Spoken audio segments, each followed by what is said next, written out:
வணக்கம். Welcome to கதை திரட்டு audio books. இந்த வீடியோவில் நம்ம என்ன கதை கேட்க போகிறோம்னா, அஞ்சனா கதையின் 2வது பகுதி. நம்ம சேனலை இது வரைக்கும் சப்ஸ்கிரைப் பண்ணாதவங்க சப்ஸ்கிரைப் பண்ணுங்க.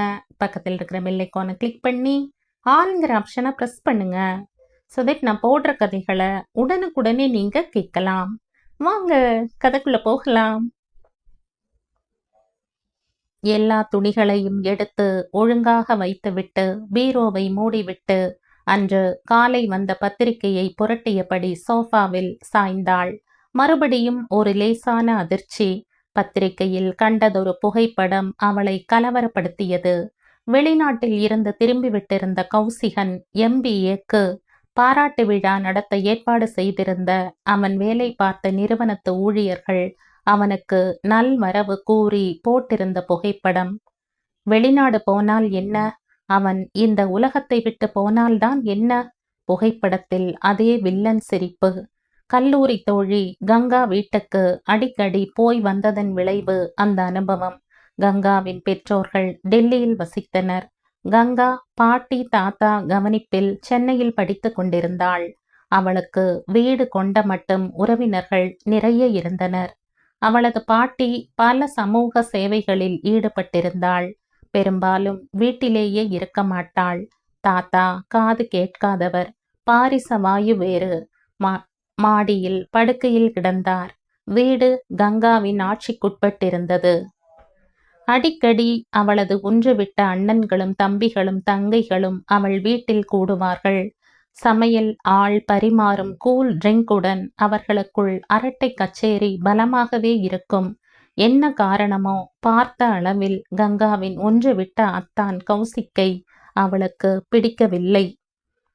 அவன் கண்களில் ஒரு திருட்டு பார்வை, பச்சையான பேச்சு, பெண்களை பற்றிய அவனது அசட்டை மனப்போக்கு எல்லாம் அவளுக்கு பிடிக்காமல் போய்விட்டிருந்தது. ஆனால் ஏதாவது சமயங்களில் சந்திக்க நேர்ந்தால் அவன் அவளை தொட்டு பேச முயற்சிப்பதுண்டு. கையை எடு, எனக்கு இப்படி நெருங்கி நின்று பேசினா பிடிக்காது, பல முறை எச்சரித்திருக்கிறாள். ஆனாலும் கங்காவின் வீட்டுக்கு போவதை நிறுத்தவில்லை. அங்கே நடக்கும் கேளிக்கைகளில் அப்படி ஓர் ஈர்ப்பு. வேலை கிட்ட வேலையில பிறர் வீட்டு பார்ட்டிகள்ல ஏன் போய் கலந்துக்கணும்? அங்க பல தடி பசங்கள் வந்ததா கேள்விப்பட்டேன். அஞ்சனா, நீ கல்யாணத்துக்கு இருக்கிற பெண். பாட்டி சொன்னபோது அவளுக்கு ஆத்திரம் பொத்து கொண்டு வந்தது. என்ன காப்பாத்திக்க எனக்கு தெரியும். எப்ப பார்த்தாலும் நான் குழந்தை போல ஏதாவது சொல்லி கொண்டிருக்கணுமாக்கும். எரிந்து விழுந்தாள். அப்பாவிடம் தனிப்பட்ட முறையில் உத்தரவு வாங்கி கொண்டு பாட்டியின் பேச்சை எதிர்த்து கொண்டுதான் கங்காவின் பிறந்த நாள் பார்ட்டிக்கு புறப்பட்டிருந்தாள். கங்காவின் பாட்டி சொல்லிவிட்டாள், குழந்தைகளே, உங்களுக்கு சுதந்திரம் கொடுக்கிறேன், காப்பாத்திப்பீங்கன்னு நம்பிக்கை. நான் கொஞ்சம் வெளியில போகணும். பாப் மியூசிக் போட்டு ரொம்ப கலாட்டா பண்ணாம பார்ட்டிய சந்தோஷமா கொண்டாடுங்கோ என்று கூறிவிட்டு கிளம்பி விட்டாள். ஏறக்குறைய அது சமயம் பார்ட்டியும் முடிந்து விட்டிருந்தது. கேக்கையும் குளிர்பானங்களையும் தீர்த்துவிட்டு ஆளுக்கு ஒரு மூலையில் நின்றபடி வம்பு அளந்து கொண்டிருந்தனர். இருட்டிவிட்ட நேரம். வேலையாள் விளக்கை போட்டுவிட்டு பின்பக்கம் போய்விட்டான். குளியல் அறைக்கு சென்று கையையும் முகத்தையும் கழுவிக்கொண்டு கிளம்ப உத்தேசித்த அஞ்சனா அங்கிருந்த அறைக்குள் நுழைந்தாள். பின்னாலேயே கௌசிக் நுழைந்தான். பட்டென்று கதவை சாத்தி தாளிட்டான். இந்த சந்தர்ப்பத்துக்கு நான் எத்தனை நாளா காத்திருக்கேன் தெரியுமா? சொல்லியபடி அருகில் வந்து அவளை அணைக்க முயன்ற போது அவள் நடுங்கி போய் அப்பால் நின்றாள். போயிடு, என்கிட்ட வாலாட்டினா கத்தி எல்லாரையும் கூப்பிடுவேன் மிரட்டினாள். கத்திக்கோ, அவங்க காதுல கேட்காது. எல்லாரும் சீட்டாட மாடி ஏசி அறைக்கு போயிட்டாங்க. வேலைக்காரன் கூட வெளியே போயிட்டான். அதனால சொல்லிக்கொண்டே அவளை தன் அருகே முரட்டுத்தனமாக இழுத்தான். ரவிக்கையின் பின்புறத்தை கிர் என்று அவன் கிழிப்பதை உணர்ந்து நடுங்கி போனாள். சினிமாவில் வரும் வில்லன் போல அவளை சின்னா பின்னப்படுத்த துணிந்து விட்டானே பாவி. திடீரென்று ஏற்பட்ட துணிச்சலில் அவனது தோள் பட்டையை அழுத்தி ரத்தம் வரும் வண்ணம் கடித்து விட்டாள். பாவி, அத்தனை துணிச்சலா? ஓங்கி அவன் கன்னத்தில் அவள் ஓர் அறை விட்டதை கூட பொருட்படுத்தாது அவன் தன் தோள் பட்டையை தடவி கொண்டிருந்த சமயம் பார்த்து கதவை திறந்து கொண்டு வெளியே தலை தெறிக்க ஓடினாள். நல்ல வேளை, அழைத்து போக அவள் அப்பா அனுப்பிய கார் தோட்டத்தில் தயாராக இருந்தது. யாரிடமும் சொல்லாமல் கொள்ளாமல் புடவை தலைப்பால் முகத்தை மூடிக்கொண்டு அன்று அவள் வீடு வந்து சேர்ந்த அலங்கோலத்தை மறக்கவே முடியாது. மாடிக்கு ஓடி வேறு துணி உடுத்தி கொண்டு பரபரப்புடன் வந்த பேத்தியை மேலும் கீழும் பார்த்தாள் பாட்டி. என்னவோ போல இருக்கையே, என்ன நடந்தது? பாட்டி பல தடவை கேட்டும் பயன் இல்லை. நடந்ததை சொன்னால் நல்ல மண்டகப்படி கிடைக்கும். மேலும் அவர்கள் கூட்டத்தில் கௌசிகன் பொல்லாதவன், பெண்கள் என்றால் கொஞ்சம் சபலம் என்ற ஒரு பேச்சு அடிபட்டது உண்மை. இந்த பொல்லாதவனிடம் வீண் வம்பை தொடர்ந்து வைத்துக் கொள்வானேன்? மௌனமாக இரகசியமாக தனக்குள்ளே அந்த அதிர்ச்சியை அடக்கி வைத்து கொண்டாள். அதற்கு பின் அவள் கங்கா வீட்டு தொடர்பை கத்தரித்து கொண்டாள். கொஞ்ச நாட்களில் கௌசிக் மேல் படிப்புக்கு வெளிநாட்டுக்கு போய்விட்டதாக கேள்விப்பட்ட போது மறுபடியும் அப்பாடா என்று மனதில் ஒரு நிம்மதி. இப்போது அவன் திரும்பி விட்டிருக்கிறான் போலிருக்கிறது. அவன் அந்த நிகழ்ச்சியை மறந்து விட்டிருப்பானா? அவனை போன்ற துஷ்டர்களுக்கு பெண்களிடம் அடிபடுவது சர்வ சாதாரணமான விஷயமாக இருக்க வேண்டும். அவனை பற்றி அவள் ஏன் இனி கவலைப்பட வேண்டும்? அவளுக்கும் முரளிக்கும் இன்னும் சில தினங்களில் திருமணம் நிச்சயமாக போகிறது. பின்னர் கல்யாணம். அதற்கு பின் அவள் அடக்கமாக அவன் மனைவியாக ஒரு குடும்ப தலைவியாக இருக்கப் போகிறாள். கிடக்கிறான் இந்த கௌசிக். பத்திரிகையை மடித்து தூர போட்டுவிட்டு கீழே இறங்கி சென்றாள். ஒரு வார காலம் ஓடி சென்றது. பாட்டியும் சம்பந்தியம்மாளும் அடிக்கடி போனில் பேசிக்கொண்டனர். மெருகு போட்டு வைத்திருந்த நகைகளையும் வெள்ளி பாத்திரங்களையும் பார்வையிட முரளியின் தாயார் இருமுறை வந்து போனாள். புடவைகளின் விவரம், வாங்க வேண்டிய எண்ணிக்கை எல்லாவற்றையும் பற்றி ஒரு தனி ஜாபிதாவே கொடுத்து விட்டிருந்தாள் சம்பந்தியம்மாள். பாட்டி பங்கஜம் சுபாவத்தில் முன்கோபக்காரி. ஆனால் இது கல்யாண விஷயம், 1000 காலத்து பயிர் என்ற சங்கதி. பொறுமையோடு சம்பந்தியம்மாள் சொன்னதற்கெல்லாம் தலையசைத்து கொண்டிருந்தாள். அன்று மாலை சம்பந்தியம்மாள் அவசரமாக தொலைபேசியில் பாட்டியை கூப்பிட்டாள். ஒரு முக்கிய சங்கதி, நானும் இவரும் வரப்போறோம், உங்கள் மகனையும் வீட்டில் இருக்க சொல்லுங்கள் என்று உத்தரவிட்டாள். பாட்டி பங்கஜத்திற்கு குழப்பமாகத்தான் இருந்தது. ஏன் இப்படி உத்தரவு? என்ன விஷயம்? வெள்ளி குத்துவிளக்கு 2 வேண்டும் என்றாள்.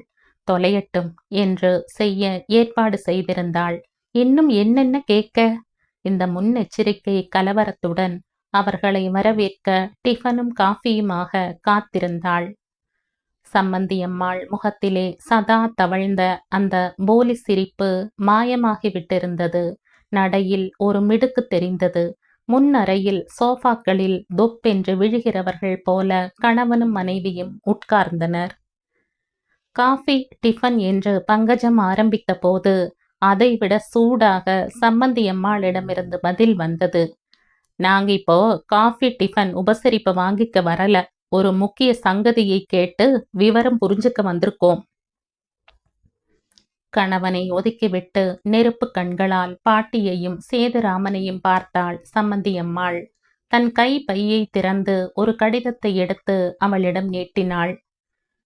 பெண் பார்க்கவா நாங்க வந்த போதே உங்க உறவு மனுஷங்களை கூப்பிடாம காதும் காதும் வச்சாப்ல விஷயத்தை நடத்தினப்பவே என் மனசுல ஒரு உறுத்தல் ஏற்பட்டது. அது நிஜமாகிட்டது. படபடத்தாள். பங்கஜம் கடிதத்தை வாங்கி பிரித்தாள். தலையும் வாலும் இல்லாத ஒரு மொட்டை கடிதம் அது. உங்கள் மகன் முரளிக்கும் கவிதா எலக்ட்ரானிக்ஸ் ஒர்க்ஸ் நிறுவனத்து மேனேஜர் சேதுராம் மகள் அஞ்சனாவுக்கும் திருமணம் நிச்சயிக்கப்படும் செய்தியை கேட்டு உங்களை ஆபத்தினின்று காக்கும் நோக்கத்தோடு இதை எழுதுகிறேன். அஞ்சனா ஏற்கனவே ஒரு கல்லூரி மாணவனுடன் தொடர்பு கொண்டு கெட்டழிந்தவள். கருச்சிதைவு செய்துவிட்டு தன் பேத்தியை ஒருத்தன் தலையில் கட்ட திட்டமிட்டிருக்கிறாள் அவளுடைய யமகாதக பாட்டி. உங்கள் மகனுக்கு இந்த பரந்த தமிழ்நாட்டில் வேறு ஒரு கௌரவமான இடத்தில் பெண்ணா கிடைக்க மாட்டாள்? அஞ்சனாவை மருமகளாக்கிக் கொண்டால் நீங்கள் அவமானப்படுவீர்கள். அவளது மாஜி காதலர்கள் கியூ வரிசையில் உங்கள் வாசலில் வந்து நிற்பார்கள். எச்சரிக்கிறேன். உங்கள் நலம் விரும்பும் நண்பன். முகம் சிவந்து நெஞ்சு பதறிப்போன பாட்டி பங்கஜம் கடிதத்தை மகன் கையில் கொடுத்தாள். ஆனாலும் துணிவை இழக்கவில்லை. இது ஒரு மொட்டை கடிதம். யாரோ பொறாமைப்பட்டு கொண்டு எழுதியிருக்காங்க. அதை நீங்க ஏன் பெருசா எடுத்துக்கணும்? நெருப்பில்லாம புகை வராது. உங்க பேத்தி மேல ஏதோ தப்பு இருந்திருக்கணும் என்றதும் சேதுராமனுக்கு கோபம் தாழ முடியவில்லை. சரி, என் பெண் இந்த கடிதத்துல சொன்னபடி அழிஞ்சு போனவள்னு வச்சுக்குவோம். உங்க முடிவு என்ன? உறக்க கத்தி விட்டார். மறுபடியும் சம்மந்தி அம்மாள் பேசினாள். கண்ணால் பார்க்காதத மண்ணால மறைச்சுடலாம்னு ஒரு பழமொழி. நாங்க மறந்து மன்னிச்சிட தயார். ஆனா ஒரு நிபந்தனை. சொல்லுங்க, கேட்டுக்கிறோம். பாட்டி வேதனையுடன் முனகினாள்.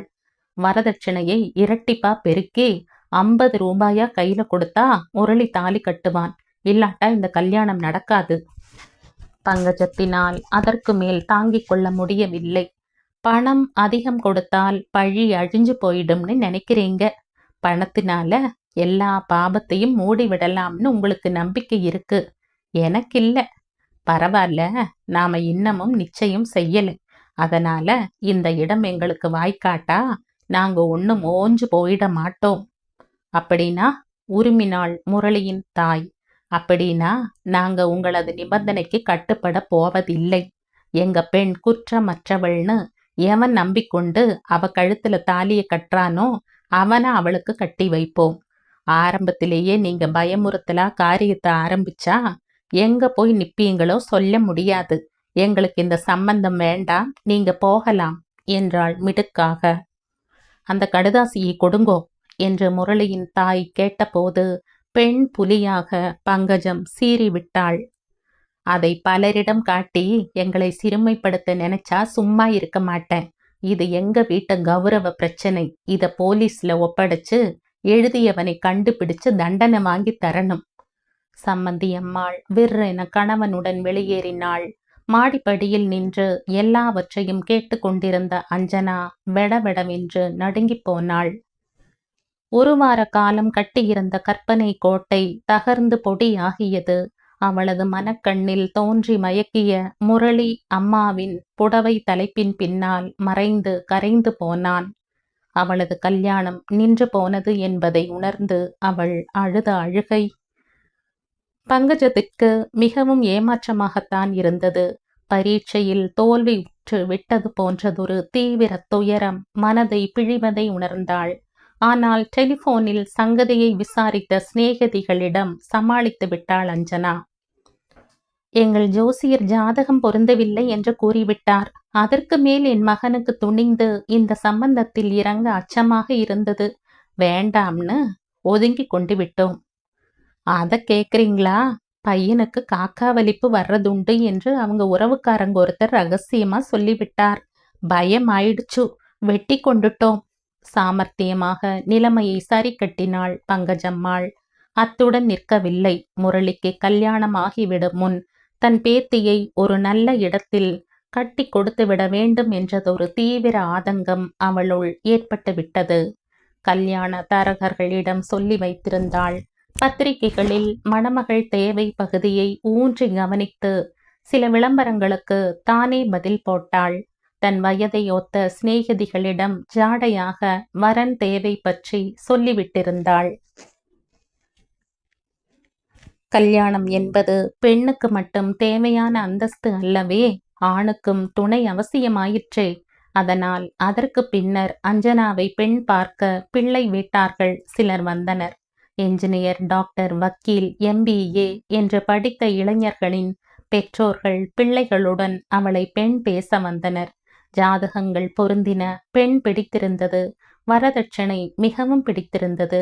எல்லா நிபந்தனைகளுக்கும் சேதுராமன் தலையாட்டினார். பாட்டி பங்கஜம் மாப்பிள்ளை வீட்டார்களை பரிவுடன் உபசரித்தாள். ஆனாலும் நிச்சயதார்த்தத்தை நெருங்கும் முன் சம்மந்தி வீட்டார்கள் நழுவினார்கள்.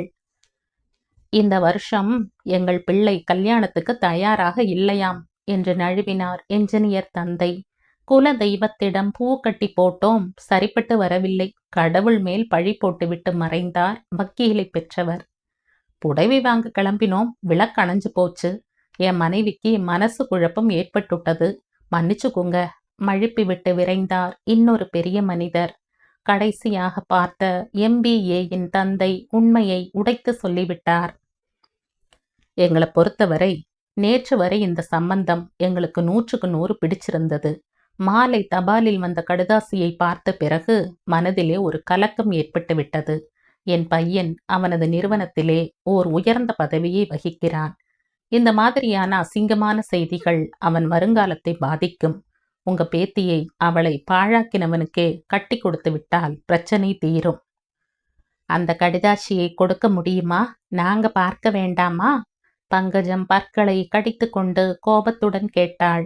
ரொம்ப அசிங்கமா இருந்தது, கிழிச்சு போட்டுட்டேன். ஊர் விவரம் இல்லை, மொட்டை கடுதாசி. விவரத்தை நீங்களே உங்க பேத்திகிட்ட கேட்டு தெரிஞ்சுக்கிறது தான் நல்லது. மனிதர் பட்டென்று கூறிவிட்டு வெளியேறிவிட்டார். இத்தனை காலமாக எல்லாவற்றையும் தாயிடம் விட்டுவிட்டு ஒதுங்கி கொண்டிருந்த சேதுராமனுக்கு திடீரென்று ரோஷம் பொத்து கொண்டு கிளம்பியது. முன்னறையையும் சாப்பாட்டு அறையையும் தடுத்த டிஸ்பிளே கேபினெட்டின் பின்னால் ஒண்டியபடி எல்லாவற்றையும் கேட்டுக்கொண்டிருந்த அஞ்சனாவிடம் வந்தார். இடுப்பில் இருந்த பெல்ட்டை வேகமாக உருவிக்கொண்டார். எல்லாத்தையும் கேட்டுட்டு தானே நிக்கிற? பேசு, வாயை திறந்து இப்ப உண்மைய சொல்லு. யார் அவன்? மொட்டை கடுதாசி எழுதி குட்டைய குழப்பி விட்டு கல்யாணத்தை தடுத்துட்டு இருக்கிற உன் காதலன் யாரு? சொல்லு, உரிச்சிடுவன் உரிச்சு.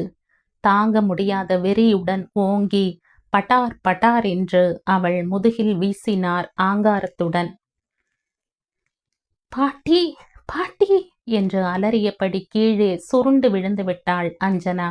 கையில் பிடித்து கொண்டிருந்த காஃபி கெட்டிலை மேஜை மேல் தடால் என்று வைத்துவிட்டு ஒரே பாய்ச்சலாக வந்த பங்கஜம் மகனின் கரத்தை அழுத்தமாக பிடித்து கொண்டாள். நல்ல வேளை அந்த சமயம் வீட்டு வேலைக்காரியோ சமையல் ஆளோ அங்கு இருக்கவில்லை. பாவி, என்ன காரியம் செய்த? வயசு வந்த பெண்ணை அடிக்க உனக்கு என்ன துணிச்சல்? படிப்பு அந்தஸ்து எல்லாத்தையும் உதறிட்டு வெறி பிடிச்ச நாய் போல பச்சை குழந்தையை அடிக்கிறையே, உனக்கு அறிவிருக்கா? ஆத்திரத்துடன் கத்தினாள். துவண்டு கீழே கிடந்த பேத்தியை வாரி தன் புடவை தலைப்பால் அவளது கண்ணீரை துடைத்த போது பங்கஜத்திற்கு தாழ முடியவில்லை. ஒரு எறும்பு கூட கடிக்க பொறுக்காது. இவளை நான் எப்படி பூ போல வளர்த்திருக்கேன். உனக்கு என்ன தெரியும்? உன் வேலை தெரியும். மீதி பொழுதுக்கு குடிச்சிட்டு வந்து தள்ளாட தெரியும். ஹாய் பேபி அப்படின்னு கொஞ்சிட்டா குழந்தைய சீரா வளர்த்த தகப்பன் ஆகிடுவியோ நீ? சாக்லேட்டும் பிஸ்கட்டும் வாங்கி வந்து கொடுத்துட்டா அன்பான தந்தைங்கிற எண்ணமோ? இப்படி ஒரு பிரச்சனை உருவாகிறப்போ பொறுமையா உண்மை என்னன்னு பாக்குற பொறுப்பு வந்தாதான் நீ உண்மையிலே அவளை பெத்த தகப்ப. போ, இங்க நிக்காத. பெண்களை தொட்டு அடிக்கிற சங்கதி எனக்கு பிடிக்காதுன்னு தெரிஞ்சும் ச்சே, என்ன மனுஷன் நீ? கண்ணீரிடையே கத்தினாள். கை தாங்கலாக அஞ்சனாவை மாடி அறைக்கு அழைத்து சென்று படுக்கை மீது கிடத்தி அவளது ரவிக்கையை நீக்கிவிட்டு முதுகை பார்த்தபோது பங்கஜம் திடுக்கிட்டு போனாள். சாது போன்றிருந்த சேதுராமனுக்கு இப்படி ஒரு மிருக வெறியா? சிவப்பாக வரி வரியாக இரத்த கசிவுடன் காணப்பட்ட காயத்தை கண்டு அவள் பதறினாள். மருந்தை பஞ்சிலே தோய்த்து எல்லா காயத்தின் மீதும் பூசிய பாட்டி தன் கண்களில் புரண்ட கண்ணீரை சமாளித்து கொண்டு மெல்ல கேட்டாள். அஞ்சனா, என்கிட்ட சொல்லு, யாரவன்? அஞ்சனாவின் நெஞ்சு திக் திக் என்று அடித்து கொண்டது. உண்மையில் அவளுக்கு அது ஒரு குழப்பமாகத்தான் இருந்தது. கங்கா வீட்டு பார்ட்டியில் அவளிடம் தவறாக நடக்க முயன்ற அந்த அயோக்கியன் கௌசிக்காக இருக்குமோ? பெரிய உயர்மட்டத்து அதிகாரியாக வேலை பார்க்கும் அவன் இப்படி ஒரு காரியம் செய்வானா? பாட்டி, எனக்கு தெரியாது. விசும்பி அழுதாள். பரவாயில்ல, போகட்டும். நீ இனிமேலாவது புரிஞ்சுக்கணும். வயசு வந்த பிறகு பெண்கள் எத்தனைதான் படிச்சிருந்தாலும் நாகரீக சூழ்நிலையிலே வளர்ந்திருந்தாலும் ஆண்களுடன் நெருக்கமாக பழகி பேசி சிரிக்க கூடாது. சரி நிகர் சமானமாக வாழ்வோம் இந்த நாட்டிலேன்னு பாரதி சொன்னார். படிப்பு அந்தஸ்து பதவி இவைகளில் ஆணுக்கு பெண் சரி நிகர் சமமாக இருக்க தெரிஞ்சுக்கணும். அதுக்கு மேல இடையே ஒரு கோட்டை போட்டு கொண்டு அதை தாண்டாம பெண் தன்னைத்தானே காத்துக்க புரிஞ்சுக்கணும். ஒரு ஆண் பிள்ளையோட சரிக்கு சமமா நின்னுண்டு பேசுறது தப்பா பாட்டி? அது தப்பில்ல. ஆனா தன்னை தவறா புரிஞ்சுக்கிறாப்புல அவனுக்கு இடம் கொடுத்து நெருக்கமான சிநேகித முறையிலே பழகி பேசுறது ரொம்ப தப்பு. இது எந்த காலத்துக்கும் பொருந்தும் ஒரு உண்மை. அப்படி நான் யார்கிட்டயும் நடந்து கொண்டதா எனக்கு தெரியலையே பாட்டி, விசும்பினாள் அஞ்சனா. சரி, இதை இப்படியே மறந்துடுவோம். நீ ஏதாவது சாப்பிட்டு விட்டு தூங்கு, போதும், சமாதானப்படுத்தினாள் பாட்டி. சில நாட்களுக்கு பின் ஒரு நாள் மாலை அவள் பாட்டியுடன் அண்ணா சாலை கடைக்கு சென்றிருந்தாள். பாட்டி வீட்டுக்கு தேவையானதொரு மின் விசை சாமானை வாங்கி கொண்டிருந்த சமயம் எதிர் சாரியில் இருந்த புத்தக கடைக்கு ஓடி ஒரு கதை புத்தகம் வாங்க துடித்தாள் பேத்தி. பத்திரம், சட்டுன்னு வந்துரு, பங்கஜம் உத்தரவு கொடுத்தாள். கடைக்குள் நுழைந்து தேவையான புத்தகத்தை விரைவில் வாங்கிக் கொண்டு கவுண்டரில் பணத்தை கட்டிவிட்டு படிகளில் இறங்கி அவள் வேகமாக திரும்பிய போது ஹாய் என்ற குரல் அவளை திடுக்கிட செய்தது. முகத்தை மறைத்த கருப்பு கண்ணாடியை கழற்றி கையில் பிடித்து கொண்டு எதிரே வந்து நின்றான் கௌசிக். மற்றவர்களின் கவனத்தை வீணே கவர விரும்பாது பதிலுக்கு வேண்டா வெறுப்பாக ஹாய் என்றாள். கூடவே அவன் அவளுடன் ஜோடியாக நடந்து கொண்டு பேசினான். உன் கல்யாணம் நின்னு போச்சுன்னு கேள்விப்பட்டேன். திடுக்கிட்டு அவனை நிமிர்ந்து பார்த்தாள். இவனுக்கு எப்படி தெரியும்? ஆச்சரியமா இருக்கா? அதுக்கு மூல காரணமே இந்த ஐயா தானே. அன்னிக்கு எனக்கு ஒத்து போயிருந்தா நான் அடங்கி போயிருப்பேன் இல்லையா? அயோக்கிய ராஸ்கல், நீயா மொட்டை கடுதாசி எழுதி போட்ட? என் எண்ணம் ஈடேறுகிற வரையில போட்டுக்கொண்டே இருப்ப. பயமுறுத்துறையா? நான் என் அப்பா கிட்ட சொல்லி உன்னை போலீஸ்ல பிடிச்சு கொடுத்து என்ன பண்றேன் பார். பதிலுக்கு அவள் கோபத்துடன் சீறினாள். விஷயம் வெளியே தெரிஞ்சா உனக்குத்தானே கேவலம். கங்கா வீட்டு பார்ட்டியில முதலா நாம நெருங்கி பழகினோம்னு நான் சொல்ல ஆரம்பிச்சிடுவேன். அப்ப என்ன செய்வ? நெஞ்சு படபடக்க கையும் காலும் பயத்தில் உதற அவள் நடக்க முடியாது தள்ளாடி போனாள். இப்பொழுது அவள் எப்படி அவனை சமாளிப்பது? கொஞ்ச தூரத்தில் பாட்டி பங்கஜம் தன்னை நோக்கி வருவதைக் கண்டதும் திடீரென்று ஏற்பட்ட துணிவில் அவனை வெறுப்புடன் உற்று பார்த்துவிட்டு கோபத்துடன் முகத்தை திருப்பிக் கொண்டு வேகமாக நடந்து விட்டாள். அவள் அறிந்து கொண்ட அந்த உண்மையை அவள் பாட்டியிடம் சொல்ல பயந்தாள். அப்பாவிடம் அடி வாங்கிய நாளில் இருந்து அவள் சற்று ஒதுங்கியே வாழ தலைப்பட்டிருந்தாள். தீர விசாரியாமல் தன்னை அவசரப்பட்டு முரட்டுத்தனமாக அடித்ததை அவள் சட்டென்று மறந்துவிடவில்லை. அடிமனதிலே அப்பாவின் மேல் கோபம் கண்ணில் விழுந்த மணலாக உறுத்தி கொண்டிருந்தது. அவரிடம் போய் என்ன உதவியை கேட்பது? கவலையும் திகிலுமாக அவள் தனக்குள்ளே மருகிக் கொண்டிருந்தாள். பாட்டி பங்கஜத்தின் சிநேகிதியின் தயவால் கிடைத்த வரன்தான் ராஜசேகரன். பையன் பார்க்க மாநிறமாக இருந்த போதிலும் சாதாரண குடும்பத்தை சேர்ந்தவன் என்றாலும் அவனது பெயரின் பின்னால் பட்டங்கள் வால் போல் நீண்டிருந்தன என்ற காரணம் பற்றியும் ஒரு பெரிய நிறுவனத்தின் விற்பனை பகுதியிலே உயர் மட்டத்து அதிகாரியாக உத்தியோகம் செய்கிறான் என்கிற தகுதிக்கும் பங்கஜத்திற்கு அவனை மிகவும் பிடித்துவிட்டிருந்தது. தன் விதவை தாய், கல்யாணமாகி புக்ககத்தில் வாழ்ந்த தங்கை, தன் அண்ணன் அண்ணி என்றதொரு படையுடன் அவன் பெண் பார்க்க வந்திருந்தான். பாட்டி பங்கஜம் அலுத்து கொள்ளாது வந்தவர்களுக்கு ரவா சொஜ்ஜியும் பஜ்ஜியும் பரிமாறி காஃபி கொடுத்து உபசரித்தாள். பார்க்க வந்த மாப்பிள்ளை வீட்டவர்களுக்காக அலங்கரித்து கொண்டு பொம்மையாக அவர்கள் முன் வந்து நின்று வணங்கி பின்னர் கல்யாணம் கூடவில்லை என்ற அதிர்ச்சியை அடிமேல் அடியாக வாங்கி நெஞ்சு நொறுங்கி விட்டிருந்த அஞ்சனாவுக்கு அவனுக்காக தனிப்பட்ட அலங்காரம் செய்து கொள்ள விருப்பம் இருக்கவில்லை. பாட்டி கண்களால் விழித்து உத்தரவிட்டதை மறுக்க முடியாது. வேண்டா வெறுப்பாக பீரோவிலிருந்து மல்மல் சேலை ஒன்றை எடுத்து கட்டி கொண்டாள். தலைமுடியை வாரி அலட்சியமாக சுற்றி கொண்டை போட்டுக்கொண்டு நெற்றியில் குங்கும பொட்டுடன் அதிகமாக ஒப்பனை ஏதுமின்றி எளிய தோற்றத்திலே மாடியினின்று இறங்கி வந்தாள். ராஜசேகரன் அவளை வியப்புடன் பார்த்தான். அவளது வருங்கால மாமியார் நாத்தனார் எல்லோர் முகத்திலும் மகிழ்ச்சி புன்னகையாக தெரிந்தது. நான் கொஞ்சம் பெண்ணோடு தனியே பேச விரும்புகிறேன் சொல்லிவிட்டு சேதுராமனை பார்த்தான் மாப்பிள்ளை பையன். 6வது தடவையான அவர் பங்கு கொள்ளும் நாடகம் அது. வெறுப்பிலே அவர் சுருங்கி போயிருந்தார். உங்க இஷ்டம் என்று பட்டும் படாமலும் பதிலளித்தார். தோட்டத்து புல்வெளியிலே நாற்காலிகளை போட சொல்றேன். நீங்க கேட்க விரும்பியதை ஏன் கண் முன்னே காது படாத தூரத்திலே கேட்டுக்கலாம். பங்கஜம் வேடிக்கையாக பேச முயன்றாள். தொடர்ந்து சில காலமாக நடந்த பெண் பார்க்கும் படலத்திற்கு பின் ஏற்பட்ட அதிர்ச்சியால் அஞ்சனா குழந்தைத்தனத்தில் இருந்து சிறிது வளர்ந்து விட்டிருந்தாள். நாற்காலியில் வந்து அவன் முன்னாலேயே உட்கார்ந்து அவனை அலட்சியமாக நிமிர்ந்து பார்த்தாள். ராஜசேகரன் வாயை திறக்கும் முன் அவளே பேசத் தொடங்கினாள். உங்களுக்கு என்ன பிடிச்சிருக்குன்னு சொல்ல போறீங்க இல்லையா கேட்டாள். ஆமாம், உனக்கு என்ன பிடிச்சிருக்கான்னு கேட்டு தெரிஞ்சு கொண்டுதானே மேலே கேள்விகளை தொடர முடியும். அதுக்கு முன்னாடி நான் ஒன்னு சொல்லிவிட விரும்புகிறேன்.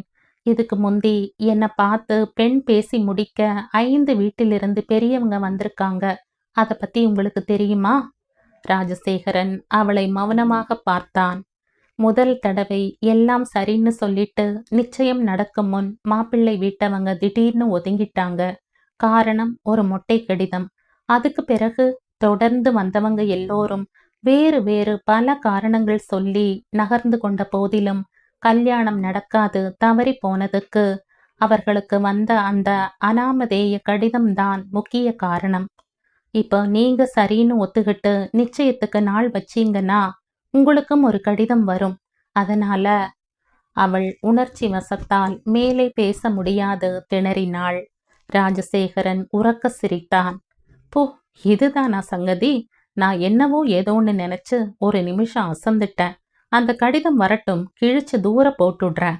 அதுக்கும் என் தீர்மானத்துக்கும் சம்பந்தமே இல்லை. எனக்கு உன்னை பார்த்ததுமே ரொம்ப பிடிச்சு போச்சு.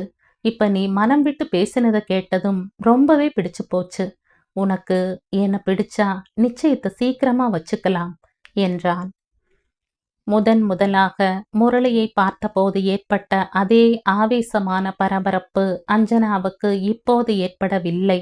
ஆனாலும் அவளுக்கு ராஜசேகரின் மீது மதிப்பும் மரியாதையும் ஏற்பட்டன. என்ன, என் கேள்விக்கு பதில் இல்லையா? வேடிக்கையாக சிரித்தபடி எழுந்தான் அவன். எனக்கு உங்களை பிடிக்கிறது, மெல்லிய குரலில் பதிலளித்தாள் அஞ்சனா. கல்யாணத்திற்கு சில தினங்களுக்கு முன்னர் அவள் ராஜசேகரனுடன் புடவை கடைக்கு கிளம்பியிருந்தாள். பங்கஜம்தான் பெரிய மனது பண்ணி அவர்கள் இருவரையும் காரில் தனியே கடைக்கு அனுப்பிவிட்டிருந்தாள். ஜவுளியை எடுத்து முடித்து கொண்டு அருகில் இருந்த ஹோட்டலுக்கு காஃபி சாப்பிட அவளை ராஜசேகரன் அழைத்து கொண்டு சென்றிருந்தான். ஹாய் என்ற குரலை கேட்டதும் அவள் திரும்பி பார்த்தாள். கருப்பு கண்ணாடியை கையில் பிடித்து கொண்டு உள்ளே நுழைந்த கௌசிக் அவர்கள் அமர்ந்திருந்த மேஜை அருகே வந்து நின்றான். தாடை இறுக அவனை வெறித்து பார்த்தாள் அஞ்சனா. ராஜ், இவர்தான் மிஸ்டர் கௌசிக். என் தோழி கங்காவுக்கு தூரத்து உறவு. முந்தா நாள் உங்களுக்கு வந்த மொட்டை கடுதாசியின் ஆசிரியர் இவர். இதற்கு முன் 5 தடவை எழுதிய பழக்கத்திலே ஆழந்தெரியாம கால வச்சிருக்கார். படபடவென்று கூறிவிட்டு, மிஸ்டர் கௌசிக், எனது வருங்கால கணவர் ராஜசேகரனுக்கு உங்களை பத்தி ரொம்பவே தெரியும். எல்லாம் சொல்லியிருக்க. மீதி இருந்தா நீங்க தாராளமா சொல்லலாம் என்றாள். ஒரு சமயம் மிஸ்டர் கௌசிக் அவைகளை தாமே போலீஸ் அதிகாரியிடம் சொல்ல விரும்புவாரோ என்னவோ. உங்க சௌகரியம் எப்படி? ராஜசேகர் ஏளனமாக கேட்டுக்கொண்டு திரும்பும் முன் கௌசிக் அங்கிருந்து மாயமானான். முதலாக தன் திகில், பயம், வேதனை, அவமானம் எல்லாவற்றையும் மறந்து அஞ்சனா அவனுடன் சேர்ந்து கொண்டு குலுங்க சிரித்தாள். கல்யாணம் விமர்சையாக நடந்தேறியது. முதலில் வந்து தன் பேத்தியை ஒதுக்கியவனுக்கு திருமணமாகும் முன் அஞ்சனாவை ஒரு நல்ல இடத்திலே பிடித்து கொடுத்து விட்டதை பற்றி பரம திருப்தி பாட்டிக்கு. ராஜசேகர் வேலை பார்த்த நிறுவனம், கார், வசிக்க வீட்டுக்கு வாடகை என்று சலுகைகளை தந்து உதவியதால் பாட்டிக்கு ஒரு குடியிருப்பு பகுதியில் தனது சிநேகிதிகள் மூலம் ஒரு சிறு தனி வீட்டை வாடகைக்கு பேசியிருந்தாள். அப்பாடா என்ற நிம்மதியில் அஞ்சனாவின் தந்தை மகளுக்கு வேண்டிய சீர்வரிசைகளை ஜமாய்த்து விட்டார். வீட்டுக்கு தேவையான கட்டில், மெத்தை, இரும்பு பீரோ, எவர் சில்வர் பாத்திரம், சோஃபா, நாற்காலி, சாப்பாட்டறை மேஜை என்ற குறை ஒன்றுமில்லாது வீட்டை அலங்கரித்து விட்டார். மெருகு போட்டு தயாராக வைத்திருந்த வெள்ளி பாத்திரங்கள் எல்லாவற்றையும் பேத்தியிடம் ஒப்படைத்த பாட்டி வண்ண வண்ண திரை சீலை துணிகளை வாங்கி தைக்க செய்து தானே ஆளுடன் வந்து ஜன்னல்களுக்கு மாட்டி வீட்டை அழகுபடுத்தினாள். அஞ்சனாவும் ராஜசேகரனும் அவனது விதவை தாயும் அங்கே வந்து குடியேறுவதற்குள் வீடு சகல வசதிகளுடனும் நிகழ்ந்தது. தோட்டத்தை கொத்தி பூச்செடிகளை நட்டு குரோட்டன்ஸ் செடிகளை வரிசையாக சட்டிகளில் கொண்டு வந்து சுவர் ஓரமாக வைத்து ஓரளவுக்கு பசுமையானதொரு சூழ்நிலையை உருவாக்கி விட்டிருந்தாள் பாட்டி. தன் ஒரே பேத்தி கண்ணின் கருமணிக்கு ஒப்பான அஞ்சனா தன் அன்பு கணவனுடன் எந்தவித குறைவுமின்றி ஒன்றாக 4 பேர் முன் வாழ்ந்து காட்ட வேண்டும் என்ற ஆதங்கம் அவளுக்கு. பணத்தை தண்ணீராகவே ஓடவிட்டாள். ஒரு நல்ல நாளில் ராஜசேகரன் தன் புது மனைவியுடன் புதுமனை புகுந்தான். அவர்களுக்கு உதவி செய்ய பங்கஜமும் சேதுராமனும் காலையிலேயே அங்கு போய் சேர்ந்து விட்டிருந்தனர். மாலை வீட்டில் ஒரு பெரிய விருந்து. ராஜசேகரனுக்கு அலுவலக நண்பர்கள், கல்லூரி காலத்து தோழர்கள், தெரிந்தவர்கள், அறிந்தவர்கள், உறவினர்கள் என்று ஒரு பெரும் படையே இருந்தது. அதில் பெரும்பாலானவர்கள் அவனை ஒத்த இளைஞர்கள். புதுமனை புகுந்த நாள் அன்று மாலை வீடு திமு திமுத்தது. சாப்பாட்டிற்கு பின்னர் முன்னறையில் இரவு 10 மணிக்கு மேலும் பாப் சங்கீதம் அலறியது. சிகரெட் புகை மண்டலமாகி வீட்டை நிறைத்து கொண்டது. பேச்சும் சிரிப்புமாக விருந்து ஓயாது போல தொடர்ந்து கொண்டிருப்பதை காண பங்கஜத்திற்கு கலவரமாகத்தான் இருந்தது. என் மனைவி அஞ்சனா என்று வந்த வாலிப தோழர்களிடம் அவளை ராஜசேகரன் பெருமையாக அறிமுகம் செய்து கொண்டிருந்ததை கவனித்து முகம் சுருங்கி போனாள் பாட்டி. சம்மந்தி அம்மாளிடம் எச்சரிக்கை செய்வோம் என்று உள்ளே போனாள். ராஜுவுக்கு ரொம்ப சிநேகிதர்கள், சின்ன வயசுலிருந்தே உசுருக்கு உசுரா பழகினவங்க ஏராளம் என்று தாராளமான மனதுடன் தன் மகனின் பிரதாபத்தை அளந்து கொண்டிருந்தாள் சம்மந்தி ஞானம். பெயர்தான் ஞானம், மூளையில் அது துளியளவும் இல்லை போலும். ஆத்திரத்துடன் பற்களை கடித்து கொண்டாள் பாட்டி. இந்த பெண் அஞ்சனா இன்னும் புரிந்து கொள்ள மாட்டேன் என்கிறாளே என்று ஆதங்கப்பட்டாள். மேகப்படலம் போன்ற மெல்லிய ஷிஃபானில் தோள் பட்டைய நின்ற புடவை நழுவுவது கூட தெரியாது. வாலிபன் ஒருவனுடன் பற்களை காட்டி சிரித்து கொண்டு பேசிக் கொண்டிருந்த பேத்தியை கண்டதும் அவளுக்கு கோபம் கட்டுக்கொள்ளவில்லை. அஞ்சனா, இங்க வா என்று அவளை அவசரமாக கூப்பிட்டாள். படுக்கை அறைக்குள்ளே தள்ளி கொண்டு கதவை சாத்தி கொண்டாள். இனிமே நீதான் பொறுப்பான மனைவியா நடந்து கொள்ள புரிஞ்சுக்கணும். பல தடவை படிச்சு சொன்ன கதைதான். உன் கணவனுக்கு 1000 தோழர்கள் இருக்கலாம். ஆனா நீ உன் எல்லை கோட்டை விட்டு தாண்டக்கூடாது. பத்திரம். அஞ்சனாவுக்கு கோபம் தாங்க முடியவில்லை. இந்த பாட்டிக்கு இனி என்ன அதிகாரம் இருக்கு? அவள் இப்போது ராஜசேகரின் மனைவி. அவர் சொற்படி நடக்க கடமைப்பட்டவள். நண்பர்களுடன் குஷியாக பேசும் குழந்தை சுபாவம் அவருக்கு. இந்த பாட்டிக்கு தன்னை தவிர மற்றவர்கள் எல்லோரும் தவறா நடக்கிறது போல ஏன் இந்த கோணல் புத்தி? இப்ப என்ன நடந்துட்டது? நீங்க மனசை அலட்டிக்கிறீங்க. இன்னமும் நான் பச்சை குழந்தையா? எப்படி நடந்துக்கிறதுன்னு எனக்கு தெரியாதா? கல்யாணம் ஆகாத போது கண்டவர்களிடம் பேசினால் தப்புன்னு சொன்னீங்க, ஒத்துக்கிறேன். இப்ப எனக்கு கல்யாணம் ஆயிட்டதே. அஞ்சனா சிடுசிடுத்தாள். தாடி மட்டும் ஒரு பெண்ணுக்கு வேலி இல்லை, தெரிஞ்சுக்கோ. உன் கணவனுடைய சிநேகிதர்களை கொஞ்சம் மதிப்பும் மரியாதையுமாக தூரத்துல வச்சு நடக்க கத்துக்கோ. அவ்வளவுதான் சொல்ல தெரியும் என்றாள் பாட்டி ஆவேசமாக. கிடக்குறாங்க பாட்டி, இன்னமும் அதே பழைய பல்லவி பண்புகள், பட்டிக்காட்டுத்தனமான கொள்கைகள். அருந்ததி காலத்துல வாழ வேண்டியவங்க தப்பி தவறி இந்த காலத்துல பிறந்து இப்படி அவள் வாழ்க்கையில் ஒவ்வொரு கட்டத்திலும் புகுந்து ச ச அவளுக்கு கோபமாக வந்தது. இந்த கதையின் தொடர்ச்சியை அடுத்த பதிவில் கேட்கலாம். நன்றி.